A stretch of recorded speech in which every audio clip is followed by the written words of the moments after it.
اسی طرح ایک مہینہ اور گزر گیا تھا۔ نواب عالیان نے اپنی دونوں بیویوں کے درمیان توازن قائم کیا ہوا تھا تاکہ کسی کا دل نہ ٹوٹے، کسی کو یہ نہ لگے کہ وہ کسی کا حق اچھی طرح ادا نہیں کر رہے۔ آج نواب عالیان کو ڈیرے سے آتے بہت دیر ہو گئی تھی۔ رات کا 1 بج رہا تھا۔ ان کی گاڑی حویلی کے لمبے سے ڈرائیو وے سے ہوتی حویلی کے بڑے سے انٹرنس ڈور پر رکی تھی۔ وہ اندر آئے اور ہال میں اپنی بلیک شال کو جھٹکتے۔ آج نواب عالیان خان کڑکڑاتی وائٹ شلوار قمیض میں تھے۔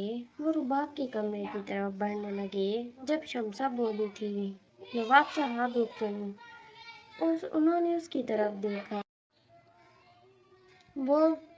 وہ نواب صاحب رباب بی بی گھر نہیں ہے، اور اماں جان زر بیگم، زینب بی بی سب کراچی کی حویلی نکلے ہیں۔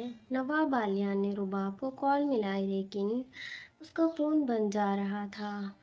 یہ اتنی رات تک گھر نہیں آئی؟ انہیں غصہ آیا تھا۔ نواب صاحب کل صبح رباب کی خبر لینے کا ارادہ رکھتے تھے۔ انہوں نے اتنی آزادی نہیں دی تھی کہ اب وہ رات کو بھی اپنے دوستوں کے گھر رکے گی۔ یہ سوچتے انہوں نے دانت پیسے اور تھکے انداز میں صوفے پر بیٹھے تھے۔ اتنے میں روشال سامنے سے کھانے کی ٹرالی لیے باہر آ رہی تھی۔ اس کو دیکھتے نواب عالیان حیرت میں اٹھ کر بیٹھے تھے۔ آگے آ کر اس نے نواب جی کے آگے پانی کا گلاس کیا۔ سنیں، یہ لیں۔ روشال جو سمپل سی وائٹ شلوار قمیض میں تھی، ہلکی شال صحیح طریقے سے سر پر لی ہوئی تھی۔ چھوٹی بیگم، آپ اس وقت جاگ؟ نواب عالیان نے حیرانگی سے پوچھا تھا۔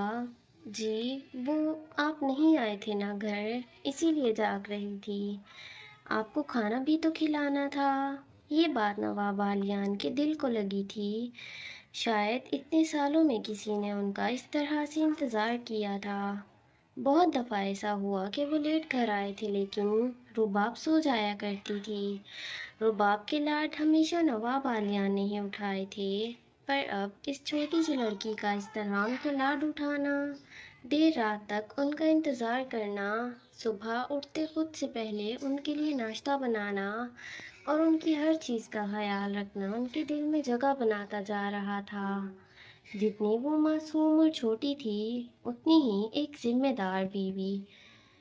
اسے اچھے لگے پتا تھا اسے اچھی طرح سے پتا تھا کہ ایک شوہر کے دل میں کیسے جگہ بنائی جاتی ہے، اور وہ اس میں کامیاب بھی ہو رہی تھی۔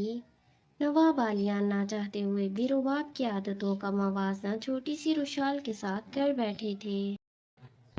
نواب عالیان، جو کہ اس بات سے انجان تھے کہ چھوٹی سی لڑکی ان کے دل کے مقام پر بہت گہرا جذبہ جگا چکی ہے، آنے والے وقت میں ان کو اس بات کا اندازہ ہونے والا تھا جب وہ اس چھوٹی سی بیوی کے لیے تڑپیں گے۔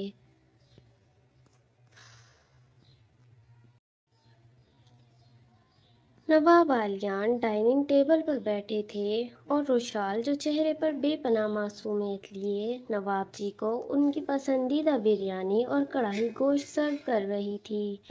نواب عالیان کی بے باک نظریں بس اپنی چھوٹی بیگم پر تھیں، جو وائٹ شلوار قمیض میں پریوں جیسی معلوم ہو رہی تھی، اور اس کی لال چوڑیوں کی چھنکار اور پازیب کی کھنکار نواب عالیان کے دل کو دوبالا کر رہی تھی۔ اب نواب عالیان کا اپنی نازک بیوی کو بھی کھانا کھلانے کا ارادہ تھا۔ اس کا مرجھایا ہوا چہرہ دیکھ کر وہ سمجھ گئے تھے کہ ان کے انتظار میں ضرور اس معصوم نے بھی کھانا نہیں کھایا ہوگا، کیونکہ اتنے دنوں میں نواب صاحب کو پتہ لگ گیا تھا کہ روشال ٹپیکل گھریلو ٹائپ والی لڑکی ہے، جس کے لیے اس کے رشتے اس سے سب سے زیادہ اہمیت کے حامل ہیں۔ شمسا جو پاس ہی کھڑی تھی سر جھکا کر، اگر نواب جی کو کسی چیز کی اور ضرورت ہو تو وہ لا سکے۔ تم جاؤ، نواب عالیان نے سرد لہجے میں بولا تھا کھانا کھاتے ہوئے۔ یہ وقت ان کی بیوی اور ان کا تھا، وہ یہاں کسی ملازمہ کا ہونا برداشت نہیں کر سکتے تھے۔ جیسے ہی شمسا گئی، نواب عالیان نے اپنی چھوٹی بیگم کو بے پناہ پیار بھرے انداز سے دیکھا، جو ان کے پاس والی کرسی میں क्यूट सा मासूम सा मुंह बनाकर बैठी अब अपने शॉल के किनारों से खेल रही थी। नवाब आलिया ने मुस्कुराते हुए अपनी छोटी बेगम को कलाई से पकड़कर अपनी तरफ खींचा था, जो कटी हुई डाल की तरह उनकी गोद में जाकर बैठ गई थी। रोशाल की तो आवाज ही आना बंद हो गई थी सदमे से। नवाब जी ने जो किया था वो सब एक पल में हुआ था। नवाब आलियान के दोनों हाथ विशाल की कमर पर बंधे थे। उन्होंने अपने हाथों से और ज्यादा उसकी कमर को जकड़ते उसे खुद के कसरती सीने से लगाया था। वो शाल जिसकी हेजल ब्लू आंखें फटी की फटी रह गई थीं, उन पर उसके गालों पर शर्म हया की सुर्खी छा रही थी। क्या हुआ मेरी गुड़िया, ऐसे क्या देख रही हो? नवाब आलिया ने अपनी छोटी बेगम की तलब लिए खुमारशुदा लहजे में बोला था। इस वक्त अब उनको खाने से ज्यादा अपनी छोटी बेगम की तलब हो रही थी। जैसे ही वो उनकी गोद में बैठी थी, नवाब आलिया का रोम रोम अपनी छोटी बेगम की गुर्बत के लिए मचल उठा था। अपने शौहर की आंखों में खुमार की सुर्खी देखते और उनका लहजा बोझल सा महसूस करते एकदम रुशाल बोली थी। वो वो वो नवाब जी, मुझे भूख लगी है। ये बोलते नजरें नीची करती वो अपनी उंगलियां चटखाने लग गई थी। पर मुझे तो किसी और चीज की भूख लग रही है अब। वो वो अपनी छोटी बेगम को बेबाक नजरों से देखते अब रुशाल के खूबसूरत चेहरे का तवाफ करने लगे थे। किस चीज की? रुशाल ने मासूमियत से पूछा था। बताऊं किस चीज की? ये बोलते उसकी निचली पिछली गहराइयों को बहुत ही बेबाकी से छू गए थे। अपने नवाब जी के गुस्ताखियों पर अपनी नवाब जी की गुस्ताखियों पर बंद बांधने के लिए रुशाल आंखों में नकली आंसू लाई थी और सू सू करती रोने लगी थी। एकदम नवाब आलियान के खुमार की सुर्खी परेशानी में बदली थी। वो अपनी छोटी बीवी को ऐसे रोता नहीं देख सकते थे। क्या हुआ? रुशाल का चेहरा दोनों हाथों में भरते वो बहुत ही फिक्रमंद लहजे में बोले थे। वो मुझे भूख लगी है, पर आप सुन ही नहीं रहे नवाब जी। आप बहुत गंदे हैं। क्या बोला? नवाब आलिया ने अब नकली गुस्से वाली आंखें अपनी छोटी बेगम को दिखाई थी और छोटी बेगम वहीं अपना रोना भूलकर फौरन अपना रोना बंद कर गई थी। वो माफ कर दे नवाब जी, आप नाराज तो ना हो। रुशाल ये बोलते अपने मोटे मोटे आंसू टपकाने लग गई थी। नहीं होता नाराज मेरी छोटी बेगम। चलें एक काम करते हैं, मैं आपको खाना खिलाता हूँ और आप मुझे खाना खिलाएं। ये बोलते वो रुशाल के गाल पर अपने लब रख गए थे और साथ ही कान में कुछ बेबाक सी सरगोशी कर गए थे, जिस पर रुशाल का मुंह खुला था। बात ही इतनी जो मायने थी। बस मेरी बेगम, शर्मीली दुल्हन, शर्माना नहीं। कुछ देर बाद मैं आपको खुद शर्माने की वजह दे दूंगा। मतलब रुशाल के अब वो साल खता हुए थे। पर बहुत बुरा लग रहा है इस वक्त जब आप और मैं इतने करीब हैं, तो हमारे बीच ये शॉल क्यों है? नवाब बालियान ने उसके ऊपर वाले सरापे पर हाथ फेरा था। अब बस करें ना नवाब जी, खाना खा लें। जरूर। ये बोलते नवाब बालियान का कहकहा छूटा था। वहीं रुशाल तो शर्म से मरने वाली हो रही थी। बहुत ही बेबाक माहौल में डिनर करने के बाद रुशाल जो अपने कमरे की तरफ बढ़ रही थी, नवाब बालियान ने एकदम उसके मुकाबिल होते उसको रोका था। रोशाल ने हैरत भरी आंखों से उनको देखा था। ये हफ्ता उसका नहीं था, ये रुबाब का था। तो वो कैसे उनकी पहली बेगम का हक मारती उनके करीब जाकर? इसीलिए रोशाल ने अपने शौहर को टेबल पर कई दफ़ा गहरी गुस्ताखियां करने से रोका था। क्या हुआ नवाब जी? वो थोड़ा अटक अटक कर बोली थी, क्योंकि उसको अपने नवाब जी की आंखों की सुर्खी से ही पता लग गया था कि वो उसकी गुर्बत के लिए पागल हो रहे हैं। विशाल, कमरे में चलो। वो उसकी कलाई पकड़े सीढ़ियों की तरफ बढ़ने लगे कि एकदम विशाल ने उनका हाथ पीछे किया था। पर अनजाने में वो उनका हाथ हल्का सा झटका आ गई थी, जिससे नवाब वालियान की आंखें इसी पर लहू छलकाने लगी थीं। एक ही सेकंड में उन्होंने रुशाल को दोनों कंधों से पकड़कर सीढ़ियों में लगी रेलिंग के साथ पिन किया था। ये सब कुछ एकदम से इब्तदा पर रुशाल सहमी थी। वो नवाब वालियान गुस्से से उसका नाजुक जबड़ा अपने हाथों में बेदर्दी से पकड़ गए थे। नवाब जी, एकदम से इसकी आंखों में आंसू आए थे। कैसे? हाँ, कैसे तुमने मेरा हाथ झटका? बोलो, कैसे? वो इतना ऊंचा धाड़े थे कि उनके नवाब पर छोटी सी रुशाल लरज उठी थी। नवाब जी, वो मैंने नहीं। रुशाल बस इतना सा ही बोली थी कि नवाब आलियान उसका चेहरा झिंझोड़ते उसके लबों पर झुके थे और वहां अपनी जरूरियत लुटाने लगे थे। इस बीच उनका एक हाथ सख्ती से रुशाल को कमर से जकड़े हुए था, तो दूसरा हाथ बेबाकी से उसकी नाजुकी पर सफर कर रहा था। कभी वो रुशाल की सांसों को खींचते, जब रुशाल मरने वाली हो जाती तो फिर अपनी ही सांसें उसमें उंडेल देते। ये सांसों का रक्स पूरे 25 मिनट चलता रहा। आखिर अपनी छोटी बेगम की हालत को गैर होता देखते नवाब आलियान पीछे हुए थे। रुशाल की नाभी पंखुड़ियों को दांतों का निशान देते रुशाल अपने नाजुक लबों पर हाथ रखती सिसकी थी और नजर झुका गई थी। बहुत बुरी तरह से उसके शौहर ने उसकी सांसों को पिया था। फिर से नवाब आलियान ने उसको पकड़कर अपनी तरफ खींचा था। अब तुमने जरा सा भी मुझे झटका ना छोटी बेगम। सच बोलता हूँ, जो हूँ नहीं मैं वो बन बैठूंगा। ऐसे तुम्हारे जिस्म पर ऐसे तमगे दूंगा अपनी शिद्दतों के कि आप कुछ दिन अपना आप भी अपने आप से छुपाती फिरेंगी। तुम मेरी बीवी हो, मेरा तुम पर मैं पूरा पूरा हक रखता हूँ, तुम पर, तुम्हारे पोर पोर पर। सुना तुमने?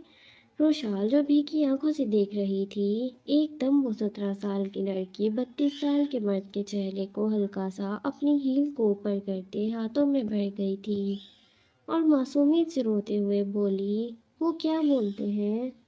सॉरी नवाब जी। रोते हुए अपने गुलाब से प्यारी पंखुड़ियां नवाब जी की घनी वियर्ड पर रख गई थी। नवाब आलिया ने उसके नाम लम्स पर अपनी आंखें मूंदी थीं और फिर रुशाल अपने लब थोड़ा नीचे करते उनके सीने पर रख गई थी। नवाब जी का कंट्रोल छूटा था। वो अपना निचला हसास हिस्सा रुशाल के जिस्म के साथ मिस कर गए थे। नवाब जी, नहीं, प्लीज़। रोशाल ने पीछे होना चाहा था, लेकिन नवाब आलियान और ज़्यादा उसको अपने आप में भींच गए थे। क्यों नहीं? हाँ, क्यों नहीं? हक रखता हूँ मैं तुम पर। तुम्हारी सारी माफिया कबूल है, लेकिन बिस्तर पर। ये बोलते रुशाल को वो अपनी बाहों में उठाने ही लगे थे कि रुशाल एकदम से पीछे हुई थी। उसका गुरेज नवाब आलियान खान को नागवार लगा था। ये क्या बदतमीजी है रुशाल? हाँ, क्या तरीका है ये अपने शोहर से बार बार दूर दूर भागना? वो एकदम से धाड़े थे। उनकी धाड़ सुनते रुशाल फुट फुट कर रो दी थी। उसका रोना देखते नवाब आलियान नर्म पड़े थे। छोटी बेगम, क्या हुआ है? क्यों झटक रही हैं मुझे बार बार? आप जानती हैं ना कि मुझे अच्छा नहीं लगता ये सब।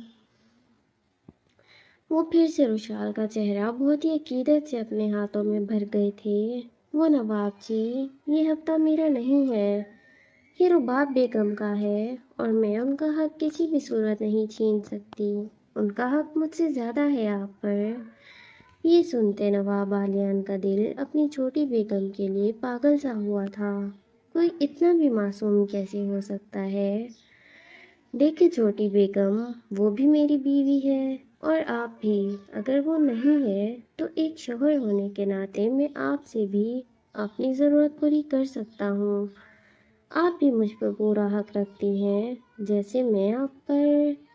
बेबसी से रुशाल लेकिन बेबसी से रुशाल बस इतना ही बोली थी। वो रुबाब के हक पर डाका नहीं डालना चाहती थी। ایک دم نواب عالیان پھر سے اس کی طرف بڑھنے لگے کہ پیچھے سے رباب کی آواز آئی تھی، یہاں کیا ہو رہا ہے اس وقت، اور میری جگہ؟ رباب بہت ہی کاٹدار لہجے میں بولی، پر چہرے پر نقلی سی مسکراہٹ تھی۔ روشال اور نواب عالیان نے اس کی طرف دیکھا تھا۔ رباب جو بنا دوپٹے کے بہت ہی فٹنگ والی ماڈرن فراک میں تھی، اسٹائلش دونوں کی طرف بڑھی۔ کیا چل رہا تھا؟ روشال کو دیکھتے عالیان علی خان کو مسکرا کر دیکھا تھا۔ روشال جو نظریں نیچی کر گئی تھی، وہیں نواب عالیان اپنی گھنی بیئرڈ کو رب کرتے بولے، اپنی چھوٹی بیگم سے بات کر رہا تھا۔ تم بتاؤ کہاں تھی اور اتنی دیر کیوں کی؟ وہ پاس ہوئی اور وہ عالیان خان کے بے حد پاس ہوئی۔ بیبی،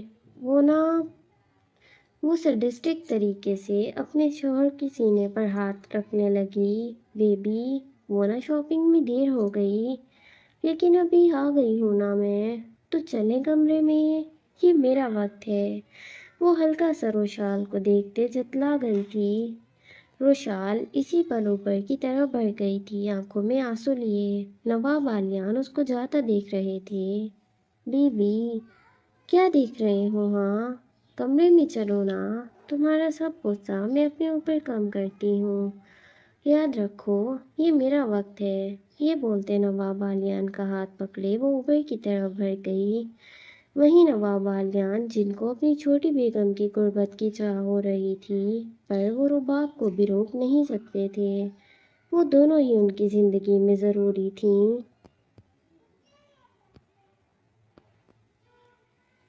4 ہفتے اور گزر گئے تھے۔ ایک دن رات کے 1 کا وقت تھا۔ نواب عالیان بس ابھی ڈیرے سے آئے تھے۔ اس وقت وہ بلیک شلوار قمیض میں تھے اور اوپر آف وائٹ شال لی ہوئی تھی۔ وہ بے تابی سے سیڑھیوں کی طرف چڑھتے چھوٹی بیگم کے کمرے کی طرف بڑھے تھے۔ پچھلی 4 راتیں انہوں نے اپنی معصوم بیوی کے پہلو میں گزاری تھیں۔ نواب عالیان خان بے تابی سے کمرے کا دروازہ کھولتے اندر آئے تھے۔ اس ٹائم ان کے روم روم میں اپنی چھوٹی بیگم کی قربت کی طلب جاگی ہوئی تھی۔ پچھلی 4 راتیں انہوں نے ایک پل بھی اپنی معصوم بیوی کو نہیں چھوڑا تھا۔ ابھی بھی وہ شام 4 بجے ہی گھر سے نکلے تھے ڈیرے کے لیے۔ اندر آتے ہی دروازہ بند کرتے نواب عالیان کی بے اختیار نظر اپنی گڑیا پر گئی تھی، جو بیڈ پر کمبل لیے سو رہی تھی۔ نواب عالیان نے اپنی آف وائٹ شال نکال کر صوفے پر پھینکی اور اپنی گڑیا کو گہری نظروں سے دیکھتے بالکل سامنے صوفے پر بیٹھ گئے۔ ان کا انگ انگ اپنی بیوی کو پانے کے لیے مچل رہا تھا۔ ایک دم جھنجھلاتے ہوئے نواب عالیان علی خان نے اپنی گھنی براؤن بیئرڈ سہلائی تھی اور بولے، کیا ہو گیا ہے مجھے؟ میں اپنی چھوٹی بیوی کا عادی ہوتا جا رہا ہوں، شاید اب ایک رات بھی گزارا نہیں ہے اس گڑیا کے بنا۔ روشال، جو بہت ہی زیادہ تھکاوٹ کی وجہ سے 12 بجے ہی سو گئی تھی، نواب جی کا انتظار کرتے کرتے۔ پچھلی 4 راتوں سے نواب عالیان نے جو اس کو جگایا ہوا تھا، وہ سونے ہی کب دیتے تھے؟ پورا جسم اس کا نواب عالیان کی دی ہوئی بے باک شدتوں سے داغدار تھا۔ نواب عالیان، جو پچھلے 20 منٹ سے اپنی چھوٹی بیگم کو صوفے پر بیٹھے دیکھ رہے تھے اور سگریٹ کی گہرے کش لے رہے تھے، ان کا دل بول رہا تھا کہ اپنی چھوٹی بیگم کے بدن کا ابھی سے حصہ بن جاؤں۔ وہیں دماغ بول رہا تھا کہ اتنی سکون کی نیند سو رہی ہے وہ گڑیا، اس کو سونے ہی دیا جائے۔ اور سگریٹ کے سوٹے مارتے نواب عالیان خان صوفے سے اٹھے اور سگریٹ زمین پر پھینکتے اپنے پاؤں سے مس لی اور اپنی بلیک قمیض نکالتے اپنی چھوٹی بیگم کی طرف بڑھ گئے۔ وہ سائڈ بستر سے آئے اور اپنی سکون سے چھوٹی بیگم کی طرف کھسکے، جس کے وجود سے اب کمبل ہٹا ہوا تھا، لیکن روشال کا دہتا وجود نواب عالیان کے بدن میں تہلکا مچا گیا تھا۔ اسی پل نواب عالیان کے جوان جذبے پورے زور و شور سے بیدار ہوئے تھے۔ ان کی چھوٹی بیگم کا گلاب جیسا مہکتا سراپا پاگل ہی اتنا حسین رہا تھا۔ روشال، جو بہت ہی فٹنگ والی باریک ब्लैक कमीज में थी, जिसकी बारीकी की वजह से उसका बेबी पिंक रंग का नाजुक पर्दा दिखाई दे रहा था। गला बहुत ही ज्यादा गहरा था, जो सोने की वजह से और नीचे हो गया था, जिससे उसकी धड़कनों के पास की गहराइयां पूरी तरह छलक रही थीं। और कंधों से कमीज हल्की सी ढलकी होने की वजह से पिंक रंग की स्ट्रेप साफ नजर आ रही थी। ये देखते नवाब आलियान के जज्बात पूरे उरूज पर पहुंचे थे। वो आहिस्ता आहिस्ता छोटी सी रुशाल को मखमूर निगाहों से देखते उसके बहुत ही करीब होते चले गए, और आहिस्ता आहिस्ता कंबल अपने ऊपर लेते नींद की वादियों में सोए रुशाल के दूधिया मुलायम बदन के साथ लगे थे। रुशाल ने नींद में ही उनकी तरफ से रुख मोड़ते दूसरी तरफ करवट बदली थी। अब रुशाल की पुश्त नवाब आलियान की तरफ थी, पर जो पीछे का नज़ारा था उनको देखते उनका दिल मुंह में आया था। रुशाल की कमीज का गला बहुत ही गहरा था, जो बस एक डोरी से ही बंधा हुआ था। वहाँ नवाब आलियान के दिए हुए बेशुमार शिद्दत के निशान थे। एकदम बेकाबू होते नवाब आलियान उसके पीछे से ही आराम से लेटते खुद को कंबल के अंदर ही बेपर्दा कर गए थे। अपना दहकता लम्स रुशाल की पुश्त पर रखा था। अब वो पूरी तरह कंट्रोल खोते रुशाल की पुश्त को अपने लबों से गीला कर रहे थे, और साथ साथ ही उनका बेबाक निचला लम्स उसको पूरे हक से छू रहा था। एकदम रुशाल ने हरकत की थी। ये देखते अब और ज्यादा नवाब आलियान रुशाल के ऊपर हावी हुए थे, और अब अपने सख्त लब पूरे हक से उसको सीधा करते उसकी धड़कनों के मकाम पर रख गए थे, और कमीज दोनों कंधों से नीचे खिसका गए। उसका सीना बाहर आया था, और वो पूरे हक से अपनी छोटी बेगम की गहराइयों को लिपटे वहाँ अपनी जुनूनियत बिखेर रहे थे, और साथ साथ अपनी गुड़िया की नींद पर अश अश करते नवाब आलियान गहरे मुस्कुराए थे। लेकिन जैसे ही उन्होंने उसके पिंक नाजुक पर्दे को नीचे किया, रुशाल की अब नींद खुली थी। आप, वो इतना सा ही बोली थी कि रुशाल नवाब आलियान उसके चेहरे पर झुके थे। मेरी गुड़िया, मैं हूँ, लेट गया हूँ। लेकिन अब रुशाल जो नींद से उठी थी, इसीलिए उसको अभी एकदम समझ नहीं आ रहा था कि क्या हो रहा है। वो मैं वो मैं आपके आने का इंतज़ार कर रही थी। खाना लाऊं?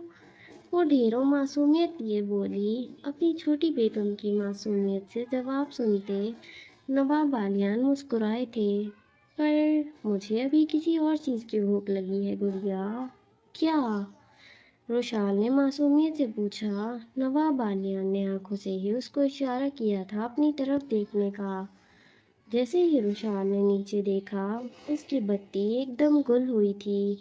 वो बिखरी हुई हालत में नवाब आलियान के नीचे थी। उसकी कमीज और नाजुक पर्दा उस पर ना होने के बराबर था। सुने, ये आप, नवाब जी। अब सही रुशाल की जान लबों में आई थी। अगले ही लम्हे वो अपने नवाब जी का गहरा बेबाक लम्स नीचे महसूस कर गई थी।